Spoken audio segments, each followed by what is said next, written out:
السلام علیکم ورحمۃ اللہ۔ امید ہے کہ آپ تمام حضرات خیر و عافیت سے ہوں گے۔ آپ دیکھ رہے ہیں مفتی محمود یوٹیوب چینل کو۔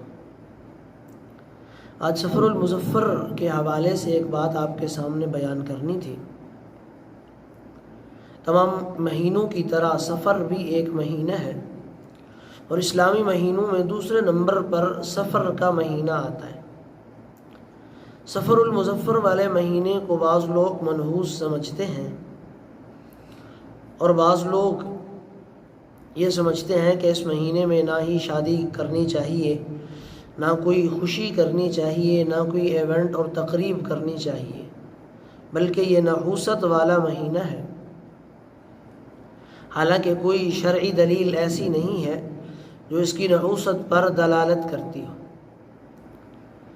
جو لوگ منحوس سمجھتے ہیں وہ ایک حدیث جس میں اللہ کے رسول نے فرمایا کہ جو شخص مجھے سفر کے مہینے کے ختم ہونے کی خوشخبری دے دے کہ سفر کا مہینہ ختم ہو چکا ہے، تو میں ایسے شخص کو جنت کی خوشخبری دیتا ہوں۔ یہ بات یاد رکھیں کہ یہ حدیث ملا علی قاری رحمۃ اللہ علیہ اور علامہ شوکانی رحمۃ اللہ علیہ اور دیگر درجنوں محدثین کے نزدیک من گھڑت اور ضعیف، اس کی کوئی اصل اور حقیقت نہیں ہے۔ خود رسول اللہ نے بخاری کے اندر آپ کی روایت ہے کتاب الطب کے اندر، عن ابی ہریرہ رضی اللہ تعالی عنہ قال قال رسول اللہ صلی اللہ علیہ وسلم لا عدوى ولا صفر ولا حام او کما قال۔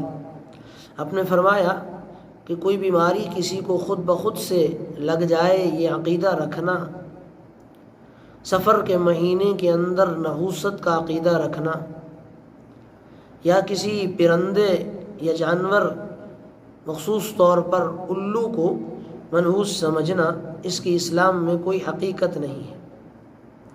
ہمارے ہاں یہ ہوتا رہا ہے کہ مختلف ایام مختلف دنوں کے اندر فضیلت پاتے رہے ہیں۔ جیسے رمضان المبارک کا مہینہ ہے، بڑا محترم اور معزز مہینہ ہے، جمعہ کا دن ہے، عاشورہ کے ایام ہیں، ذی الحجہ کے پہلے 10 ایام ہیں۔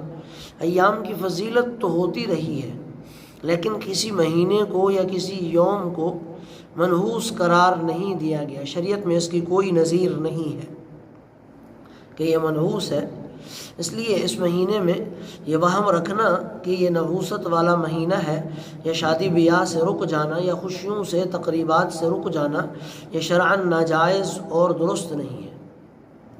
اب یہاں بات یہ بھی ہے کہ سفر کے مہینے کو لوگ نحوست کیوں سمجھتے تھے، یا کیوں یہ بات مشہور ہوئی؟ اس لیے کہ سفر کا مہینہ ہے، سفر کا معنی ہے خالی ہونا۔ اس زمانے میں عرب کے لوگ تجارت کے لیے، کھیتی باڑی کے لیے گھروں سے باہر نکل کر اپنے گھروں کو خالی کر دیتے تھے، تو اس لیے اس مہینے کو خالی والا مہینہ کہا گیا۔ دوسری وجہ یہ بھی ہے کہ اشہر حرم کے اندر جنگ بندی ہوتی تھی، جنگ لڑنے کی اجازت نہیں ہوتی تھی۔ عرب کے لوگ بھی اشہر حرم میں جنگ نہیں لڑتے تھے، اور جب یہ اشہر حرم ختم ہو جاتے تھے تو پھر جنگ و جدال کے لیے اپنے گھروں کو خالی کر دیتے تھے اور باہر نکل کر لوگوں کے ساتھ جنگ و جدال کرتے تھے۔ اس لیے اس مہینے کو بھی سفر کہا گیا، خالی والا مہینہ، یعنی محرم اشہر حرم تھا، اور اس کے بعد سفر وہ پہلا مہینہ ہے جس میں عرب کے لوگ جنگ و جدال کے لیے باہر نکلتے تھے۔ تیسری وجہ یہ ہے کہ سفر کا معنی خالی ہونا اس وجہ سے بھی ہے کہ اس مہینے میں یہ خزاں کا موسم ہوتا تھا، درختوں سے پتے جھڑ جاتے تھے، درخت خالی ہو جاتے تھے، تو اس لیے اس مہینے کو بھی یہ کہا گیا کہ یہ خالی والا مہینہ ہے۔ حقیقت یہ ہے کہ اسلام میں کسی بھی مہینے کو کوئی اعتبار سے نحوست نہیں دی گئی کہ یہ مہینہ منحوس ہے یا یہ منحوس نہیں ہے۔ اس کا اسلام کے اندر کوئی تعلق نہیں ہے۔ اسلام کے اندر اللہ کے رسول صلی اللہ علیہ وآلہ وسلم نے اس چیز کو منع کر دیا۔ توہم پرستی کی کوئی گنجائش نہیں ہے۔ آپ علیہ الصلوۃ والسلام سے ایک حدیث قدسی بھی منقول ہے کہ اللہ رب العزت نے بیان فرمایا کہ ابن آدم مجھے ایذا دیتا ہے۔ ایذا کس طرح دیتا ہے؟ فرمایا زمانے کو برا بھلا کہتا ہے، حالانکہ زمانہ تو میں خود ہوں. رات اور دن کا یہ تصرف اور یہ لیل و نہار کا تغیر اللہ کی طرف سے، رب العالمین کی طرف سے. اس لیے اس دنیا میں اللہ کے لیے اس زمانے کو گالی دینا، رات اور دن کو گالی دینا، ہوا کو گالی دینا، یہ کسی جانور اور پرندے کو گالی دینا درست نہیں. خود اللہ تعالیٰ کے رسول علیہ الصلوۃ والسلام نے فرمایا کہ لا تسبوا الريح فإنها مامورہ، ہوا کو برا نہ کہو اس لیے کہ وہ تو معمور ہے، وہ حکم دی گئی ہے.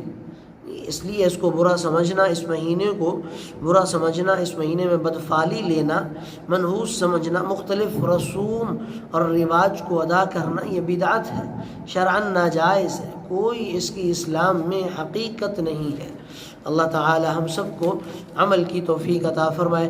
ہماری آج کی ویڈیو اگر آپ کو پسند آئی ہو تو ضرور لائک اور شیئر کریں، اور اگر چینل پر آپ نئے ہیں تو چینل کو سبسکرائب لازمی کریں. جزاک اللہ.